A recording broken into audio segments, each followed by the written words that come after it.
Buenas tardes a todos y bienvenidos a una nueva charla, conferencia de la Orden Rosacruz OND, fundada por el venerable maestro Onjo Johansson, conforme el orden del venerable Logos Melquisedec. Vamos a hablar hoy de un tema muy interesante que está relacionado, obviamente, forma parte de toda la secuencia de cartas del tarot. Y vamos a hablar hoy en concreto de la carta número uno, que es justamente el mago del tarot. Y veremos que está totalmente relacionada con la enseñanza de la Rosa y la Cruz. El tarot es un lenguaje simbólico, obviamente, es un puente entre lo consciente, lo inconsciente, y dentro de este universo de imágenes, las cuales vemos aquí algunas de ellas, y de significados, pues el mago, tal como acabamos de decir, ocupa un lugar central, representa el inicio del camino, el dominio de todos los elementos, el poder de la manifestación. Su presencia, pues es una lectura y nos habla de creatividad, potencial, posibilidades, la capacidad definitiva de transformar la realidad una vez que se han cumplido pues unos parámetros, una serie de requisitos que establecemos prácticamente como siempre al final de todo de la charla. Entonces, realmente, por supuesto, que nuestra meta es el despertar de la conciencia y trascender nuestra naturaleza animal y autorrealizarnos. Descubriremos las claves ocultas en esta carta, sus múltiples interpretaciones y cómo la posibilidad de cristalizar en nosotros su simbolismo pues puede transformar nuestra vida cotidiana y nuestra vida eh, presente. Analizaremos la relación pues, con la alquimia, como ya hemos comentado, con la enseñanza y cuyos cimientos lo constituyen, tal como hemos dicho, pues la enseñanza de la Rosa y la Cruz.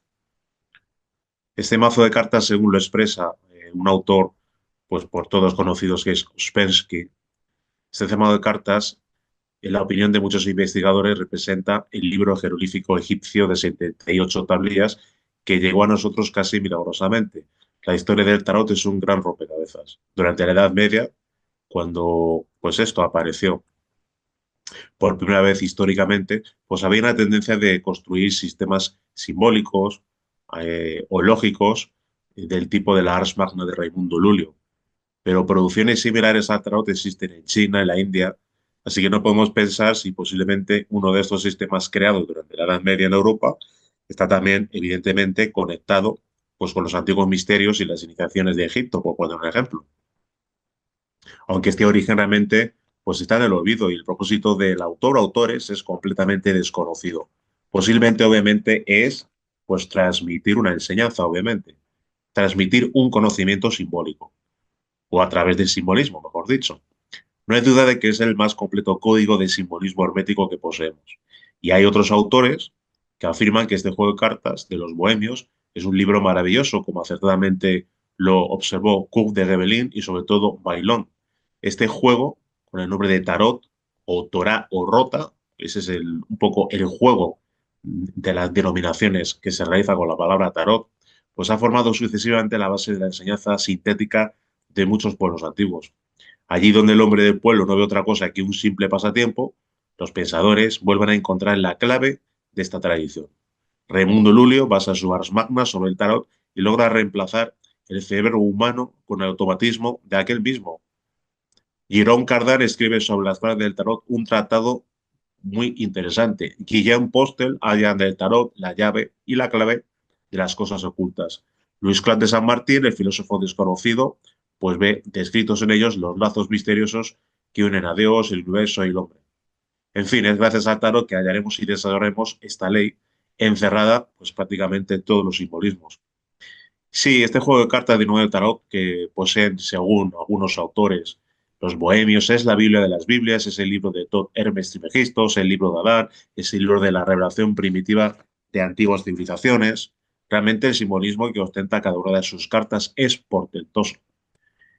De entrada observamos dos posibles representaciones de lo que es la carta número uno del mago, del tarot de Marsella, es la que vemos en pantalla, y la otra corresponde a la versión de Rider White, el moderno tarot de Rider White, publicado originalmente en 1910. Es hoy en día, al igual que otras numerosas versiones de la baraja, Pues uno de los juegos de tarot más utilizados en el mundo.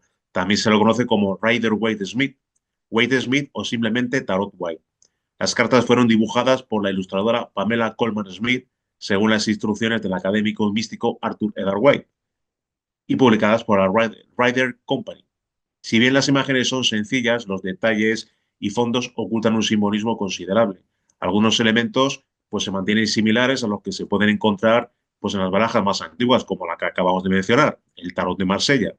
Pero por lo general, los diseños de Waite y Smith muestran diferencias bastante notables respecto a sus predecesores.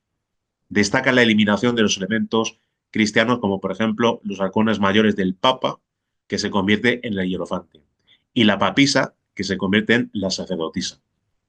Los arcanos menores, que en sus primeros diseños ofrecían dibujos más sencillos, pues fueron convertidos por Smith en escenas más alegóricas. En primer término encontramos al mago, con el símbolo del infinito en su cabeza, tal como vemos aquí, claramente. Y el venerable maestro Johansson afirma lo siguiente. En el tarot antiquísimo conjunto de cartas con profunda enseñanza esotérica, encontramos en la carta número 1 la correspondiente al mago, sobre cuya cabeza observamos el sagrado símbolo del infinito, el Santo 8. El Santo 8 está formado por la continuidad de un mismo trazo que cierra un doble circuito en el primer rasgo, mientras el segundo solo cierra uno y desviándose en el otro para proyectarse hacia afuera después de cortar el signo en el mismo punto de su unión central. El Santo 8 tiene la misma significación del caducio de Mercurio, puesto que representa o simboliza a los dos nadis, o canales o cordones ganglionares que se levantan desde el canda y envuelven a la médula espinal y por donde ascienden los átomos solares y lunares, o sea, el fuego y el agua, que se entrecruzan en la esfera de los valientes, en la novena esfera, formando así el signo infinito. Los canales de Ida Pingala constituyen un complejo sistema de nadis o canales o conductos que se hallan relacionados con el sistema nervioso central. Su función principal es la de conducir la energía sexual, producto de la transmutación alquímica, a todos y cada uno de los plexos orgánicos o chakras y de todos y cada uno de los cuerpos supersensibles. Pero la función más importante de los nadis Ida y Pingala es la de establecer el contacto divinal de sus polaridades a objeto de despertar el Espíritu Santo o el Kundalini de los sabios orientales, quien asciende por el Nadi Shushuma, ubicado en el centro de la médula espinal. Esta función eminentemente voluntaria y consciencial no puede ser llevada a cabo normal, natural y espontáneamente, debido a que los nadis Ida y Pingala han sido malogrados, obstruidos y degenerados por el vicio de la fornicación. La fornicación ha sumido a la criatura viviente llamada Homo sapiens en un estado subnormal, subnatural.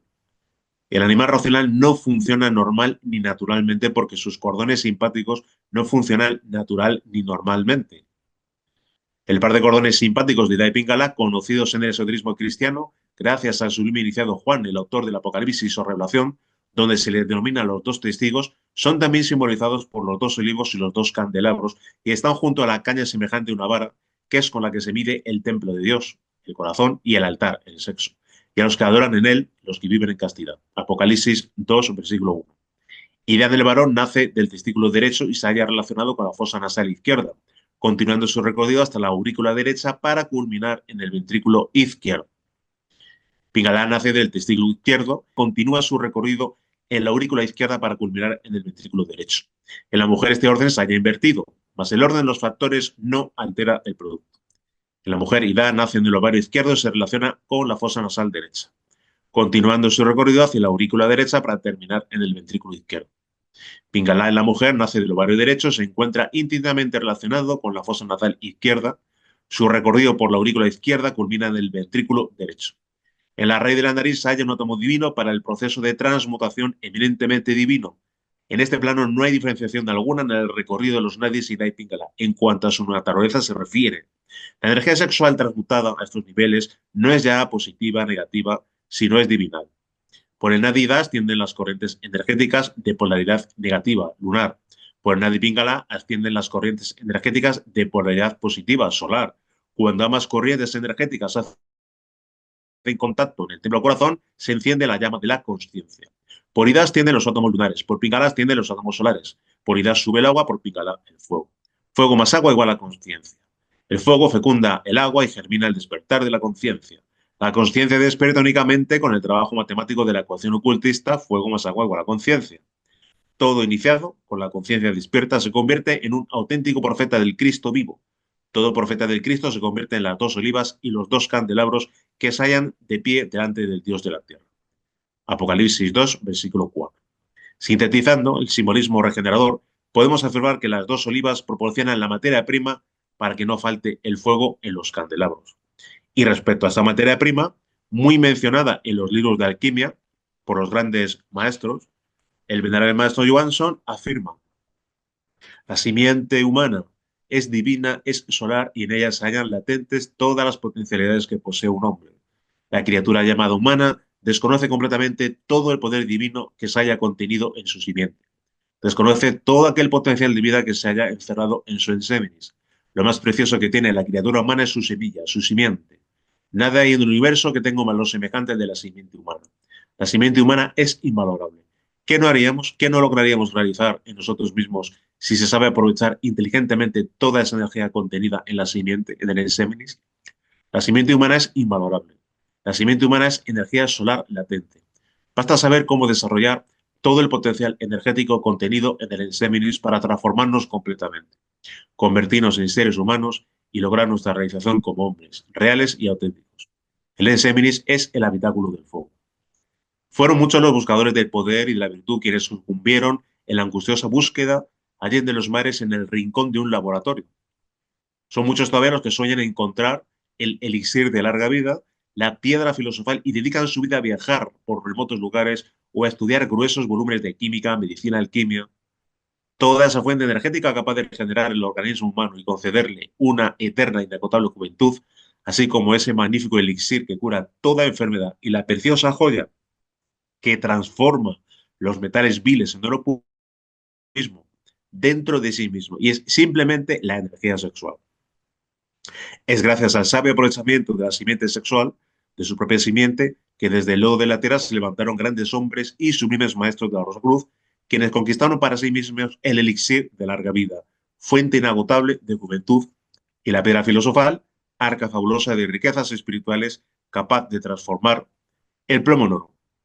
La energía sexual es la fuerza más poderosa que posee dentro de sí mismo todo ser humano. Todo eso es obra de la energía sexual sabiamente utilizada. El gabinete de los filósofos, el laboratorio alquimista, se haya conformado por el hornillo mágico del laboratorio oratorio, que es el chakra cochigio. El agua es propiamente el licor seminal. Los cordones o canales, o nadis de Ida de Pingala, son los tubos o conductores por donde ascienden los vapores seminales hasta el destilador o alambique del cerebro. Cuando los átomos solares y lunares hacen contacto, despierta en nosotros la divina serpiente de Kundalini, o sea, adviene a nosotros el fuego del Espíritu Santo que nos lleva al pleno total despertar de nuestras facultades adormecidas y al absoluto desarrollo de nuestra conciencia. ¿Puede alguien aspirar a transformarse en mago si transformar su naturaleza animal? Pues obviamente no. Se ha afirmado que la fornicación ha sumido a la criatura viviente, tal como nos cuenta el maestro, llamada Homo sapiens, en un estado subnormal, subnatural, tal como hemos comentado anteriormente. El animal racional no funciona normal ni naturalmente. Entonces tenemos que comprender cuál es la verdadera naturaleza del animal racional y en qué situación se encuentra su conciencia. El animal racional, afirma el venerable maestro Johansson, esa extraña criatura que forma parte de eso que se ha dado en llamar humanidad, pese a quien pese se haya sumido en la más profunda y negra de las inconsciencias. El gusano racional llamado hombre es una criatura inconsciente. El hombre actual es inconsciente. La conciencia no es una función animal y no puede ser elaborada mecánicamente como una consecuencia de los estímulos del mundo exterior o de la psiquis de la persona. Entonces, el objetivo primordial es revertir, obviamente, esa situación, es lo que quisiéramos todos. Alguien que se encuentra dormido y es víctima de su propia esclavitud sexual, condicionado por una vida sexual pletórica de fornicaciones, pues no podría convertirse en un mago si no acomete con las herramientas adecuadas su proceso de despertar, obviamente. Y respecto al aspecto sexual, la transmutación alquímica de la energía sexual es fundamental. El venerable maestro Johansson afirma que toda la enseñanza de la transmutación sexual constituye y constituye en todo colegio de iniciados el pilar fundamental para la construcción del templo donde se ofician las bodas alquímicas. La transmutación sexual logra con el ejercicio de la voluntad consciente modificar, cambiar, totalmente transformar íntegramente la simiente humana, transmutándola de materia semisólida y semilíquida en energía. Todos los espermatozoides y próbulos son completamente transmutados de materia protoplasmática en energía. Energía que comienza a circular por el organismo a través de sus canales respectivos, obviamente. Con la constante transmutación alquímica se logra proporcionar a la conciencia el elemento necesario que le permite su despertar. La conciencia despierta precisa energía para mantenerse despierta, para desarrollarse. Y esta energía la obtiene de la simiente transmutada. La regeneración sexual es posible gracias a la transmutación de la simiente humana. La más importante regeneración que se logra gracias a la transmutación sexual es precisamente la transformación integral de la conciencia. Transmutación, ¿qué es? Pues es cambio, transformación, revolución. Transmutación sexual es cambio consciente de la mecanicidad y rutina bestial en acto voluntario y controlado íntegramente. Es transformación de la materia caótica en energía pura, ígnea, radiante, con cuyo poder divinal realizamos la más grande de las revoluciones, la revolución de la conciencia. Bien, continuando con el símbolo del infinito, las constantes transmutaciones de la simiente humana conducen matemáticamente a un contacto ígneo en el Triveni, probablemente en el chakra Muladhara, donde las corrientes solares y lunares establecen el místico encuentro de las tres fuerzas, positiva, negativa y neutra, pasando así la fuerza neutra de un estado de pasividad a un estado de actividad. Es en ese místico contacto donde los nadis Siddha, Pingala y Sushumna entran en actividad superior, produciéndose el despertar de la Divina Madre, Kundalini o en otros términos, del Espíritu Santo. Es a partir de ese contacto sublime, producto de la castidad real, cómo en el ser humano viven y circulan las tres fuerzas cósmicas, la del Padre, la del Hijo, la de la Divina Madre o del Espíritu Santo. Los estudios ocultistas nos permiten constatar consciencialmente que los símbolos esotéricos son una terrible realidad. El simbolismo sagrado, aclaremos, no es patrimonio exclusivo de la sabiduría oriental, sino que tales manifestaciones esotéricas del simbolismo oculto se hallan en todas partes del mundo. Recordemos el caduce de Mercurio, del cual ya hemos hablado, que se halla representado por una vara entrelazada por dos serpientes. Encontramos como mudo testigo de la sabiduría sexual de los iniciados atlantes, ahí en la Puerta del Sol, monumento atribuido a la civilización de Tiahuanacu, donde se observa la representación del gran Contiki Viracocha, sosteniendo en sus manos las serpientes bicéfalas, símbolos inequívocos de los canales Ida y Pingala. Está la representación litografiada del canal Chuchumá en todo su esplendor. Este símbolo es universal, es cósmico, y lo hallamos en todas partes, del mundo bajo una u otra forma. Los iniciados del cosmos infinito se constituyen, con el trabajo constante de las transmutaciones alquímicas, en templos vivos del Padre quien mora en secreto. Todo iniciado escribe sus iniciaciones con fuego sagrado y en el árbol de la vida, cuyo exponente es la columna vertebral. El ingreso íntimo al templo interno se halla controlado por los guardianes. Estos guardianes augustos son los testigos del Apocalipsis. Y dos son también los guardianes que cuidan el pórtico majestuoso de los albos templos de la Orden de la Cruz. Los guardianes del templo son quienes velan porque ningún indigno ingrese a los templos ígneos. La dignidad o derecho de ingresar a estos niveos templos de los cosmos superiores se conoce estudiando los riñones y los canales de Ida y Pingala y el canal de Chuchumá de los aspirantes. Si no se reúnen las condiciones necesarias, no se abren las puertas del templo. Ningún ente inmundo ingresa jamás en los templos de la secreta logia. Ningún fornicario puede ser medido para su ingreso al templo, pues todo fornicario tiene sucios los riñones, muertos los testigos y apagado el fuego. Pues bien, continuando con el símbolo del Santo Ocho, el verdadero maestro Johansson afirma: es viviendo las 9 iniciaciones de misterios menores como el aspirante al conocimiento divino o ciencia esotérica logra su descenso completo a las esferas subterrestres o infernales. Este descenso es voluntario, con la voluntad de la conciencia y la voluntad del Padre llega el aspirante hasta la 9ª esfera, que es el centro mismo de nuestro planeta. En esta céntrica ubicación inconceptuable para el gusano racional se halla el significado del infinito, el signo del infinito, el Santo Ocho. Y más allá, muy dentro aún, encontramos el templo corazón del planeta Tierra y encontramos el templo donde oficia majestuoso un bendito y sagrado ser rodeado de sus perfumadas rosas, el gran Melquisedec. Melquisedec, el sacerdote del Dios Altísimo, el supremo gran sacerdote, el augusto fundador y supremo patriarca de la venerable Orden Rosacruz, entrega de labios a oídos, entrega al discípulo victorioso el terrible secreto del arcano real, el gran arcano solar. Bien, con respecto al bastón de mando, o lo que es el cetro o bastón de mando, observando atentamente la carta del mago, visualizamos cómo este con la mano derecha ostenta el llamado bastón de mando o cetro. Bien, la palabra cetro, según el maestro Viracocha, el venerable maestro Viracocha, viene de sceptrum, bastón. Se encuentra como símbolo de autoridad en las tumbas de los faraones egipcios y siempre ha tenido carácter sagrado y religioso. Entre los bizantinos lo encontramos con adornos de borlas, cruces y rosas. En el Vaticano se guardan algunos ejemplares etruscos que rematan en flor de loto y rosas. Uno tiene la forma exacta de un falus, curiosamente. La palabra cetro, buscando en manuscritos más antiguos, viene etimológicamente de la unión de ciupi, ter, o sea, el árbol de Cius. Ter es la denominación antigua de árbol, el árbol del bien y del mal, del paraíso, donde no debía comer Adán y Eva, es el mismo símbolo Ciu. Era el dios de la guerra de los antiguos alemanes y el dios Zeus es esotéricamente Júpiter y Judá viene a ser lo mismo. Continúa afirmando el venerable maestro Viracocha, de manera que el cetro de Dios es el árbol, el bastón donde deben de florecer las rosas, y esto lo logramos transmutando el líquido que sale del árbol. No es un cualquiera el que ostenta el cetro. Según el diccionario de símbolos de Jean Chevalier, sostén, defensa, guía, el bastón se convierte en un cetro, símbolo de soberanía, poder y mando, tanto en el orden intelectual y espiritual como en la jerarquía social. Cetro, símbolo del reino espiritual en la vida terrena, símbolo del reino del espíritu sobre el cuerpo, simboliza sobre todo la autoridad suprema y, en fin, el poder recibido de lo alto. En el frontón del templo de Olimpia se erigía un Zeus majestuoso.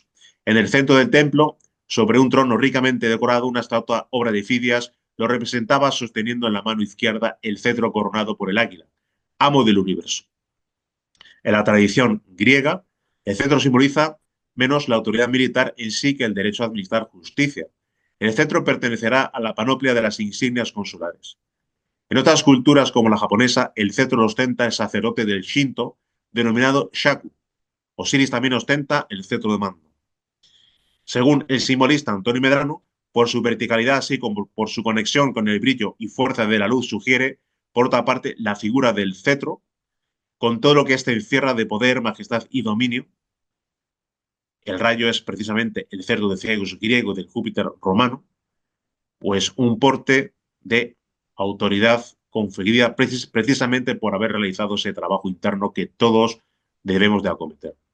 Con respecto al bastón de mando, el maestro Johansson afirma: es gracias a la energía vital contenida en el semen, en el ensemis, que todo aspirante a la rosa y la cruz se hace merecedor a la maravillosa vara de Aarón, o sea, al báculo de Brahma, al bastón de mando de los patriarcas, tal como vemos en todas estas imágenes, siempre con connotaciones alquímicas, un rey teniendo lo que es el cetro real. Obviamente debemos de hacernos a nosotros mismos reyes y sacerdotes según el orden de Melquisedec, viviendo los 5 valores de la orden de los santos. Bien, con respecto a la vara, que también aparece precisamente en la carta del mago del tarot, pues pasamos ahora a comentar concretamente pues una serie de objetos que están justamente encima de la mesa de esa carta. Uno de ellos acabamos de comentar que es la vara. La vara simboliza la columna vertebral, obviamente. Este mismo simbolismo lo hallamos en la serpiente que Moisés levantó sobre su vara, tal como vemos en estas imágenes. Todos y cada uno de los cuerpos son engendrados en base a la transmutación alquímica, afirma el venerable maestro Johansson, y resplandecen como hijos del amor, allí dentro en las esferas superiores del cosmos. Todos y cada uno de los cuerpos solares poseen su Brahmanadi por donde asciende la divina y bendita Madre Kundalini. Ningún fornicario tiene cuerpos solares y menos puede levantar la divina serpiente sobre su vara. La divina serpiente solo puede ascender dentro de la vara de quienes cultivan y viven la castidad real. El venerable maestro Johansson afirma: es la energía sexual, la energía solar concentrada de la simiente, la única que puede despertar en la criatura humana todo aquel gran potencial encerrado en el hueso coxigio, cuyo bendito nombre es Kundalini. La Divina Madre Kundalini es la misma bendita Madre de Jesús el Cristo. Es María, la Inmaculada, la siempre virgen, virgen en la concepción, en el parto y después del parto. Ella se nutre con la energía sexual y ella es la madre de la energía sexual. La Divina Madre es la madre del Sol Cristo. Ella espera el instante supremo de su despertar, para levantarse victoriosa sobre la vara maravillosa que sostiene el organismo planetario, la columna vertebral. La simiente transmutada llega inevitablemente, si el trabajo de las constantes transmutaciones es perfecto, a despertar, a levantar el Hijo del Hombre sobre la vara. El Hijo del Hombre es Kundalini. La vara es el símbolo de la columna vertebral. Aquí vemos algunos ejemplos, tal como hemos comentado en conferencias anteriores. Vemos concretamente al apóstol Santiago, el cual lleva concretamente su vara sostenido por la mano derecha, lleva concretamente en su sombrero la concha mercurial, símbolo concretamente de las aguas mercuriales. Como no podía ser de otra manera, ostenta también el libro del Apocalipsis, que hace referencia precisamente al libro donde se recoge el trabajo que tiene que hacer todo aspirante a la rosa y la cruz, donde luego especificaremos cuando hablemos del árbol de la vida, pues alguna cuestión importante respecto a este libro escrito en clave para los iniciados y que marca el camino a seguir, el modus operandi que también nos explica el maestro en su libro, más concretamente La iniciación Rosacruz. Lleva concretamente, vemos en el porte del apóstol Santiago, en el cual algunos autores pues hablan de que representa al patrón de los alquimistas, pues la cruz de Santiago, como no puede ser de otra manera. Esa cruz de Santiago pasó a ser pues lo que es la configuración de algunas de las órdenes medievales que aparecieron en España junto con la Orden de los Templarios. La Orden de los Templarios, la Orden de los Hospitalarios, la Orden de Calatrava y, por supuesto, la Orden de los Caballeros de Santiago. Aquí vemos concretamente otros ejemplos donde porta su vara en lo que es el apóstol Santiago. Bien, con respecto a la espada, que también aparece en la mesa del mago, el que quiera ser mago obviamente tiene que conseguir la espada. Observamos también en la mesa delante del mago la espada y obviamente esa espada es la simbólica Excalibur. Es gracias a la energía divinal contenida en el Inseminis, la misma que sabiamente utilizada nos confiere la maravillosa espada Excalibur del rey Arturo, o sea, la ígnea espada entregada a Perseo. Con la maravillosa espada de Kundalini, afirma el maestro, ya podrá el iniciado hacer frente a la personificación de los vicios y defectos que constituyen el ego. Con la maravillosa espada del simbólico Perseo podrá acabar con los yoes, decapitar a la medusa griega. Únicamente puede acabar con el yo, el auténtico iniciado que ha logrado levantar su sagrada serpiente, que ha logrado el despertar de Kundalini. Ningún yo muere si el iniciado no ha encarnado en sí mismo el fuego sagro del Espíritu Santo. Para vivir el valor de la muerte mística, es necesario haber despertado nuestra mística e ígnea particularidad. Todo aquel que despierta Kundalini tiene en sus manos la divina e ígnea espada con la que eliminamos los yoes. Si no hay espada, no hay muerte mística. En el mundo hay diversidad de creencias, credos y escuelas que enseñan a disolver, aniquilar, matar a sus yoes, cuando sus secuaces no tienen siquiera el más pequeño fuego de las purificaciones. No hay en el mundo un solo ser que haya logrado eliminar uno solo de sus yoes sin el auxilio de la ígnea espada de Kundalini, sin su espada Excalibur. Si no hay Kundalini, no hay posibilidad de eliminar uno solo de los yoes, uno solo de los defectos. Los yoes no se eliminan, no se disuelven con poses de santurronería, con asanas yogis, con sistemas fuelle, ni con disciplinas mentales, ni con oraciones, ni con creencias, ni dogmatismo, ni pancitos sin levadura. El yo, los yoes, los defectos, los vicios, solo se disuelven luego de múltiples y terribles batallas en el campo del honor, en sutiles o violentas pruebas, pero siempre empuñando la espada de Perseo. El ego realmente es la suma de yoes. El ego es la medusa mitológica y Perseo, un héroe cristificado de la mitología griega. No aniquiló este héroe a su medusa, no terminó con sus yoes, con su ego, con sus simples súplicas y oraciones, menos con creencias y dogmatismos. Perseo tuvo que empuñar la terrible espada ígnea y acabar con la medusa egoística, luego de un profundo estudio sereno y valiente, por medio del brullido espejo de la autorreflexión serena y profunda. El Sansón de la cábala hebraica no acabó con su legión de yoes, con sus filisteos sentado en una tetera o almohadón o hincadito o recostadito en el tibio lecho de la pereza. No, no, Sansón empuñó la ígnea espada de Kundalini, simbolizada por la quijada de burro, y así bien arremetió contra la legión de filisteos, contra su propia legión de yoes, contra su ego. Reiteramos, afirma el maestro, que la muerte mística no se la realiza con poses teatralizadas de mansedumbre, fe, creencia, dogmatismos, asanas, pranayamas, imaginación, sueños. La muerte mística, la muerte del yo, se la realiza únicamente con el auxilio de la divina madre Kundalini, con la espada de Excalibur, la espada de Kundalini. Recordemos que Arturo se hace rey por extraer de la piedra la espada de Excalibur. Hay que extraer de la piedra del sexo la espada de Kundalini, la divina madre para convertirnos en reyes y sacerdotes según la orden de Melquisedec. Al respecto de la piedra, el venerable maestro Johnson afirma lo siguiente: la piedra fundamental de la Iglesia trascendida del Cristo es el pater, el PTR, Pedro, el sexo. La base de toda boda alquímica se la constituye con la piedra filosofal de la alquimia esotérica y esta piedra es el sexo. Cualquier maestro puede darse el lujo de eliminar de sí múltiples yoes de uno y otro nivel de la mente, pero esos seguirán existiendo en otros niveles más o menos profundos y generarán una y otra vez la cabeza decapitada de la hidra simbólica. El trabajo exhaustivo de la aniquilación de todos esos yoes debe de realizarse en todos los niveles de la mente. Mas dicha aniquilación o disolución de los yoes debe de realizarse previa comprensión profunda de fondo en la que mediante la meditación se extrae la más honda significación. Al respecto, en el canal tenemos una conferencia dedicada a exponer esos prolegómenos y esas fases que explica el maestro. Comprender esos yoes, defectos o agregados psíquicos, afirma el maestro, que personifican nuestros vicios y pecados, no es todo.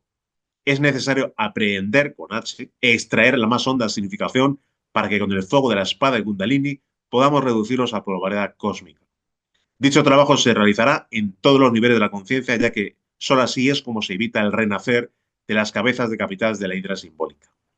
Al respecto de la Divina Madre Kundalini, el fuego del Espíritu Santo, la serpiente ígnea de nuestros mágicos poderes, el mago del tarot, en la lámina de Rider White, observamos una serpiente, figura a modo de cinturón del mago, y la connotación simbólica es evidente tal como vemos en esta pantalla. Ahora vamos a pasar concretamente, aprovechando esta lámina, observamos que en la mesa del mago tenemos todavía dos elementos simbólicos por explicar, que es la copa griálica y el pentagrama. Bien, con respecto a la copa griálica, continuando con la simbología de la carta del mago tal como afirmamos, observamos la copa griálica. El ciclo del grial, magnífico mito artúrico, donde se esconde la enseñanza de la rosa y la cruz, de la cual también tenemos una conferencia en el canal, como no puede ser de otra manera, de esta magnífica saga artúrica donde se esconde la enseñanza, pues es imprescindible concretamente comprender para nuestra propia regeneración y despertar la honda significación del grial. Al respecto, pues aprovechamos las palabras del venerable maestro Huiracocha, que afirma lo siguiente: el cáliz que como lluvia bendita recogió la sangre del Salvador en el Gólgota, la copa sagrada que recibió en su seno aquel divino emblema de redención, estaba en aquellos tiempos bajo la custodia de los esenios, para venir más tarde a ser depositada en la santa montaña de Montserrat, donde permanece invisible, ocultándose de aquellas miradas profanas que aún no han aprendido a mirar el cielo. Pero desde la custodia de los esenios no vino directamente a Montserrat. En poder del santo José de Arimatea, estuvo antes depositado en varios lugares y sobre todo pasó con él 2 veces por España, quedando guardado temporalmente en 2 de sus templos iniciáticos. Según se lee en tradiciones y apuntes esotéricos recogidos en Irlanda, donde tocó primeramente fue en Galicia. Allí fue recogido en una montaña en la que todavía se guarda un cáliz sagrado cuya existencia muy pocos buenos gallegos conocen. Luego vino a parar a la Sierra de Aracena, en la provincia de Huelva, ocultándose en una cueva donde existía un templo iniciático, cuyo plano se dice actualmente que fue encontrado en los manuscritos del insigne Benito Arias Montano. Hoy, el verdadero grial, el cáliz sagrado, está en Montserrat. En tiempo oportuno pasó al estado de Ginas, haciéndose invisible, porque sus efluvios y la luz pura radiante de su intrínseca y santa debilidad sería un daño manifiesto para el hombre de esta época, cuya naturaleza, demasiado animal, no resistiría a tal influencia. He aquí por qué debemos ir quemando nuestras propias escorias a semejanza de la planta que surge del cieno. Quemar nuestro propio cieno es quemar esas escorias que traemos como rémora maldita en nuestra evolución hasta que el tallo, nuestra propia vara, florezca como la de Jesús de Nazaret y la rosa se encienda en mitad de nuestra cruz. Aprovechamos a especificar, a afirmar, tenemos delante a la Virgen Moreneta, llamada la Virgen Moreneta, que se encuentra en Montserrat, que no sé si podremos decir que casualmente o curiosamente, al igual que otras vírgenes negras que representan a la Isis egipcia, de color negro. Y como no puede ser de otra manera, la Virgen Negra representa precisamente eso, el mercurio en bruto o nuestras propias aguas espermáticas, las cuales, al ser concretamente, al ostentar esa negrura, implica que todavía no han sido trabajadas o todavía no han sido transmutadas. El mercurio en bruto representa a nuestras aguas merculares tal como salen de la mina, es decir, de nuestras propias gónadas.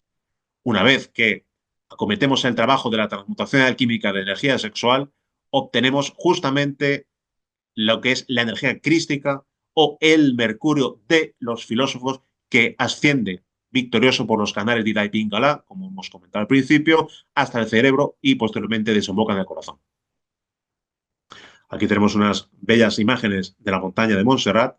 Como podemos ver, podemos decir que casi lo que vemos son una representación fálica de esta maravillosa montaña llena de misterios y aprovecharemos, obviamente, como no puede ser de otra manera, también a recomendar la conferencia relacionada con la montaña de Montserrat y el Grial que también tenemos en nuestro canal, en la cual se hace, por supuesto, referencia al núcleo central de la enseñanza de la Rosa y la Cruz y a su relación con el Grial. Pené aquí las palabras que hemos comentado del venerable maestro Viracocha. Entonces, ya conocemos la ubicación de la copia griálica, que es Montserrat. Ahora tenemos que centrarnos en su aspecto simbólico. Para ello acudimos al enigmático maestro alquimista Furcanelli, el cual afirma lo siguiente. Nadie ignora que en la antigua leyenda germánica, Tituriel eleva un templo al Santo Grial en Monsalvat o Montserrat y confía su custodia a 12 caballeros templarios. El Grial, ¿quién lo duda hoy? Afirma Furcanelli. Es el más alto misterio de la caballería mística. Es el velo del fuego creador. El Deus absconditus, en la palabra INRI, grabada sobre la cabeza de Jesús en la cruz. Cuando Tituriel edifica, pues, su templo místico, es para que arde allí el fuego sagrado de las vestales, de los mazdeos, incluso de los hebreos, ya que los judíos mantenían un fuego perpetuo en el templo de Jerusalén. Los 12 custodios recuerdan los 12 signos del zodiaco que recorre el sol, arquetipo del fuego vivo. El recipiente del ídolo del varón de Hammer es idéntico al vaso pirógeno de los Parsis, que se representan llamas. También los egipcios poseían este atributo. Serapis se representa a menudo con el mismo objeto sobre su cabeza llamado gardal en las riberas del Nilo. En ese gardal conservaban los sacerdotes el fuego material como las sacerdotisas el fuego celeste de Pa. Para los iniciados de Isis, el gardal era el jeroglífico del fuego divino. Y ese Dios fuego, ese Dios amor, se encarna eternamente en cada ser, ya que todo en el universo tiene su chispa vital. Es el cordero inmolado desde el comienzo del mundo, que la Iglesia Católica ofrece a sus fieles bajo las especies de la Eucaristía conservada en el copón como el sacramento del amor. El copón y nadie conciba malos pensamientos, así como el Graal o Grial y las cráteras sagradas de todas las religiones, representa el órgano femenino de la generación y corresponde al vaso cosmogónico de Platón, a la copa de Hermes y de Salomón y a la urna de los antiguos misterios. El gardal de los egipcios es pues la clave del Grial. Es, en suma, la misma palabra. En suma, el símbolo del Grial equivale al yoni femenino. Para que alguien se convierta en mago, tiene que trabajar intensamente con el lingam de yoni. Tiene que trabajar intensamente con el fuego y con el agua. El venerable maestro Johansson, al respecto del fuego y del agua, afirma lo siguiente. Los grandes sabios de todos los tiempos y eternidades han trabajado en sí mismos con el agua y el fuego para el despertar de sus facultades internas y despertar su conciencia cósmica. Todo verdadero aspirante a la Rosacruz debe descender hasta la 9ª esfera y trabajar en ella utilizando sabiamente el fuego y el agua, origen de hombres, mundos y universos. La iniciación Rosacruz se la recibe en y con el sexo, con el trabajar persistente en el laboratorium oratorium y con la real castidad. La castidad real es el medio de transformar, de transmutar la simiente humana en fuego y agua. En el fuego y agua del ignio o bautismo enseñado por el hierofante Jesús, el fuego y el agua, producto de la transmutación, ascienden por los nadis Ida y Pingala.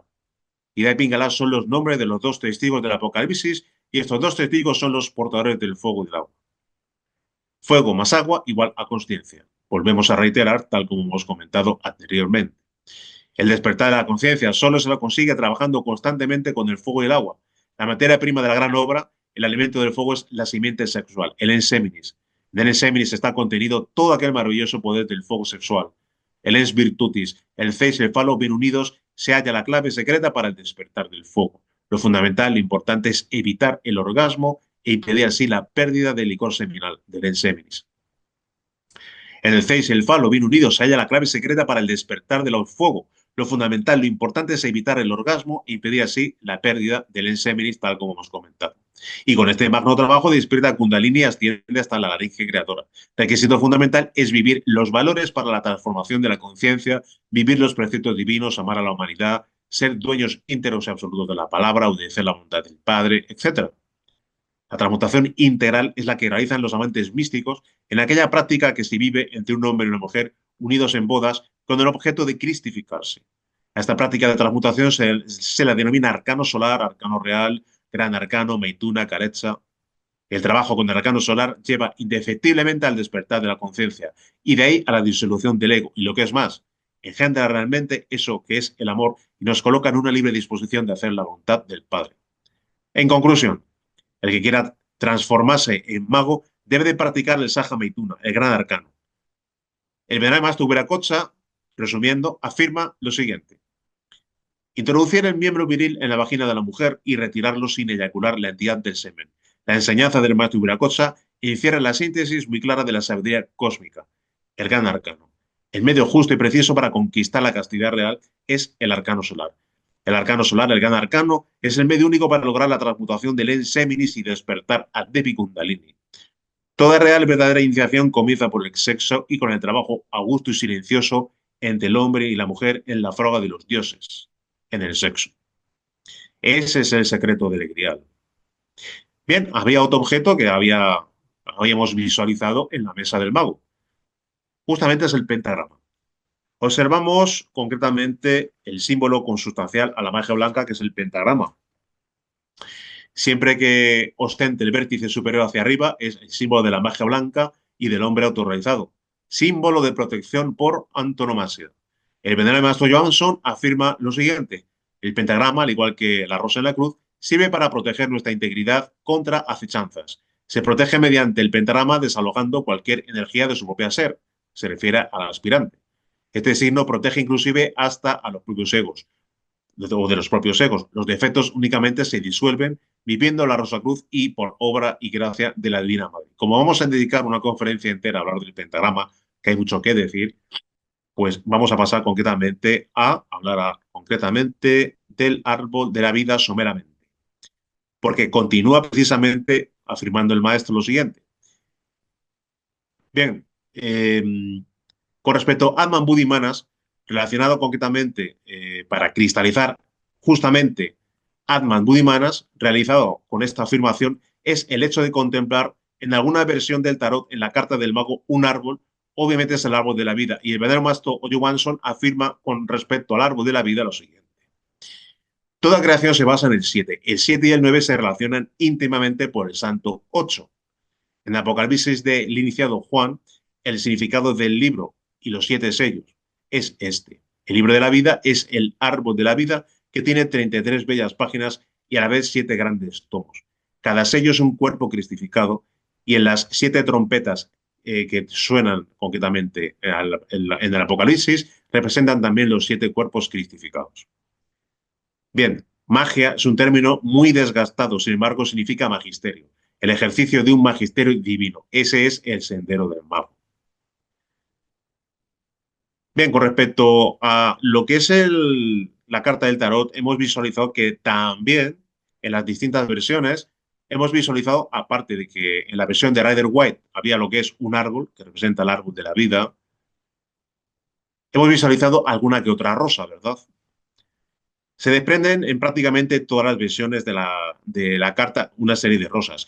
Y todos los iniciados en la Sagrada Ciencia de la Cruz tenían por máxima realización, curiosamente, el florecimiento de la rosa central, que se colocaba consciencialmente en el punto preciso de la intersección de dos maderos.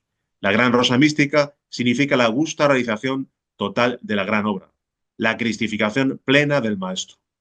Y hablando del Maestro, aquí tenemos una visualización de lo que es el Maestro, el íntimo Atman, que tiene a su vez concretamente dos almas, una de naturaleza masculina, el mana superior, y otra de naturaleza femenina, lo que es el Buddhi. Y en este esquema vemos cada una de ellas a qué nos estamos refiriendo. Bien, y para terminar, como no podía ser de otra manera, vamos a terminar con unas palabras tanto del maestro Fulcanelli como del maestro Viracocha. Fulcanelli afirma: por el ejercicio constante de las facultades de observación y de razonamiento, por la meditación, el neófito subirán los peldaños que conducen al saber. La imitación ingenua de los procedimientos naturales, la habilidad conjugada con el ingenio, las luces de una larga experiencia le asegurarán el poder. Pudiendo realizar, necesitará todavía paciencia, constancia, voluntad inquebrantable, audaz y resuelto, la certeza y la confianza nacidas de una fe robusta le permitirán a todo atreverse. Por último, cuando el éxito haya consagrado tantos años de labor, cuando sus deseos se hayan cumplido, el sabio, despreciando las vanidades del mundo, se aproximará a los humildes, a los desheredados, a todos los que trabajan, sufren, luchan, desesperan y lloran aquí abajo. Discípulo anónimo y mudo de la naturaleza eterna, apóstol de la eterna caridad, permanecerá fiel a su voto de silencio. En la ciencia, en el bien, el adepto debe para siempre callar. Y me gustaría añadir, pero por supuesto, callar sobre las realizaciones íntimas, pero hablar sobre lo que tiene que ver con la divulgación de la enseñanza. Y también, evidentemente, también el maestro Viracocha afirma lo siguiente. Adelante, siempre adelante con nuestro lema, querer, saber, osar y callar. Y para convertirse en mago hay que vivir los valores de transformación íntima, que son los mismos, los 5 valores de la Rosa Cruz, que son vida, muerte, amor, libertad y sabiduría. Con el valor de la vida siempre nos referimos a la transmutación alquímica de energía sexual, a la transmutación de nuestras aguas. El valor de la vida implica trabajar intensamente con la transmutación de nuestras aguas espermáticas. Existen 3 tipos de transmutación sexual. La transmutación unipolar, bipolar e integral. En la transmutación unipolar es la transmutación que se recomienda a las personas que todavía no cuentan con su compañero o compañera. Es una práctica sencilla y que tiene realmente grandes alcances, tanto en lo esotérico como en la propia salud, por supuesto. Simplemente visualizando, utilizando un mantra y utilizando la visualización, hacemos ascender mediante lo que es la imaginación ese fuego hasta por los canales y la epíngala. Visualizamos cómo la energía sube victoriosa, el fuego, etcétera, la luz, como alguien lo pueda visualizar, hasta el cerebro para desembocar en el templo corazón. Contamos en un modelo en PDF con lo que es la explicación de la práctica detallada por el venerable maestro Johansson. Para aquellos amigos que nos la quieran solicitar, pues podemos transmitirla. La transmutación sexual, insisto, la transmutación unipolar está especificada para aquellas personas que todavía no cuentan con su pareja.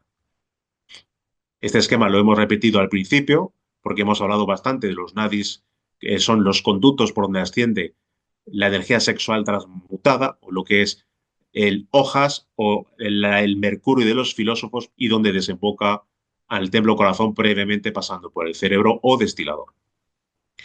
El segundo tipo de transmutación es la transmutación bipolar.